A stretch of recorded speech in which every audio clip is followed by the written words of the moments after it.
How's it going, my fellow snail sufferers? It's R60 back. A year and some change ago, we received the R-77-1 as part of the Hornets Stings update, which released March 18th of 2025. While we have since received a lot more missiles such as the AIM-120C series and D series, as well as PL-12As, I want to discuss how the R-77-1s feel in game currently. After that, I will discuss what Russia could potentially receive as a future upgrade. For a quick disclaimer, a lot of what I say about the Dash 1 is going to be personal experiences and beliefs on the missile. While I will note when I'm using official stats, this video is mainly noting how I feel about the Dash 1 and how it currently performs in the modern age of War Thunder we find ourselves in, and if it still holds a candle to what we have in game currently. With that being said, if you enjoyed the video, ensure to leave a comment down below. Let me know your own opinion, leave a like, and consider hyping the video. It helps push my video out. And as always, everything will be timestamped below for your convenience. Let's get on with the video. When the first model of R-77 came out, it was a huge step for the future of missile combat within War Thunder. We saw it debut with the AIM-120A and a whole load of other missiles. However, the base R-77 felt incredibly lacking. Due to its massive grid fins on the back of the missile, it had a lot of drag. This made it amazing for pulling for close shots, but hurt it in very long range shots. This was so bad, in fact, you could barely use the missile beyond 20 to 25 kilometers if you were lucky. This being paired against the AIM-120A and the other missiles was an absolute nightmare, as missiles like the AIM-120A severely outranged you in every department, with your only real advantage being super up close shots, but that didn't matter as much when everything outranged you. So what was the upgrade? The R-77-1. This missile changed the entire game for Russia, flipped it on its head, and took a shit on everything we have known about the R-77 up to that point. Not only did it have close range maneuverability, but paired with the SU-30SM's radar, we saw an insane jump in missile performance for long range shots. On screen is a stat chart graph of the R-77, R-77-1, and AIM-120B using the base long-range preset for launch parameters. In almost every single graph, the R-77-1 would hit before the AIM-120.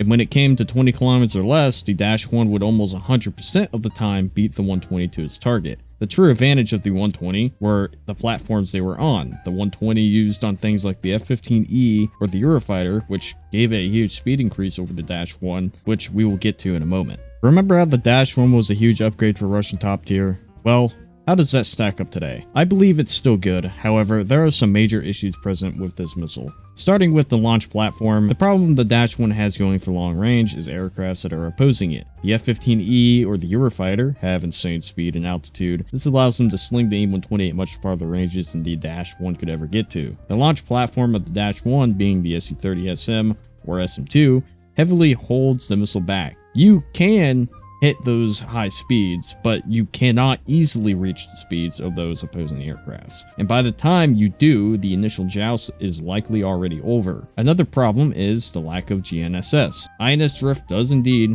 heavily affect the Dash 1. So severely in fact that usually by the time it reaches its max range, it's so slow that if the target isn't flying straight, the missile just won't have enough energy to hit. While I do not believe INS drift is the only cause for this, we have seen what the AIM-120D with GNSS has done for the missile. Lastly, while all the Seekers are essentially modeled the same in terms of radar sensitivity, I feel like this missile just gets chaffed so incredibly easy, even compared to other missiles like the AIM-120Bs or Cs. This is likely just a placebo effect, but it really does feel like that to me sometimes, and that's just my opinion with it. Now, even with all the issues listed above, this missile is still incredible and will dish out all the frags you could ever want. It's amazing within 20 kilometers, it's excellent and super close in shots, and while it's uncommon, it will even be willing to pull 180 degrees to potentially hit a target for you. Now, it does lack in the long-range terminal phase, sometimes costing you an easy kill. There are missiles that will come in the future that will mostly resolve this issue, which we are going to actually discuss in this video next.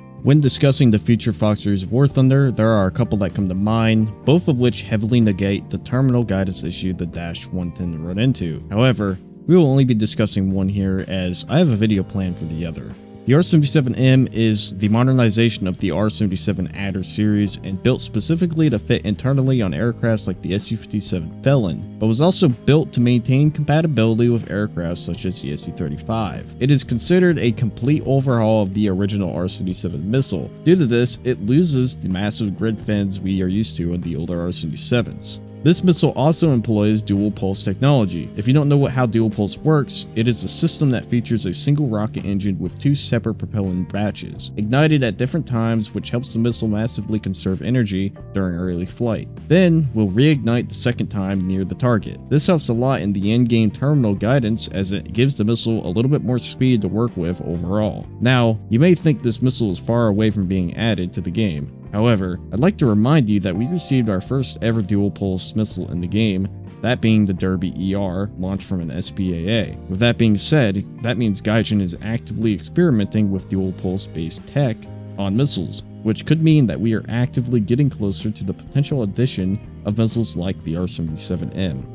While I believe the R-77-1s are an amazing missile, they still do have severe limitations, and me personally, I usually see a better hit chance from AMRAAMs at range, which is really unfortunate, just because I really do enjoy the early game chows. It's quite enjoyable, but using R-77-1s have proven to be difficult against Eurofighters slinging AMRAAMs, or F-15 Golden Eagles slinging AIM-120Ds, or, even other aircrafts shooting like the PL-12A. It's just, the R-77-1 just doesn't feel like it has that long-range punch I yearn for, especially on Russian aircrafts. But when it comes to up-close shots, well, that's a completely different story. I absolutely love this missile. It is incredible, from 20 to 25 kilometers and less, and especially when you start getting within like 3 kilometer high off bore sight shots, it is really good.